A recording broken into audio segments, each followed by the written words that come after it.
Мамині вишні розквітли в саду, ніжно мене обіймають гілками.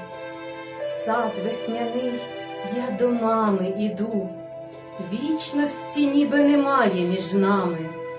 Ці пелюстки ніжні, мов сивина, снігом укрили матусині скроні. Мама у вишнях й сама, як весна, тисне в задумі до серця долоні. Пошепки вітер їй пісню співа, квіти у тиші тріпочуть несміло.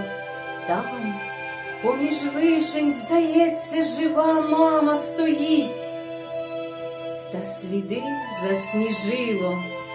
Маминих вишень п'янкий білий цвіт спогадом теплим в минуле вертає, ніби матуся з далеких світів ласку й любов знов дарує без краю.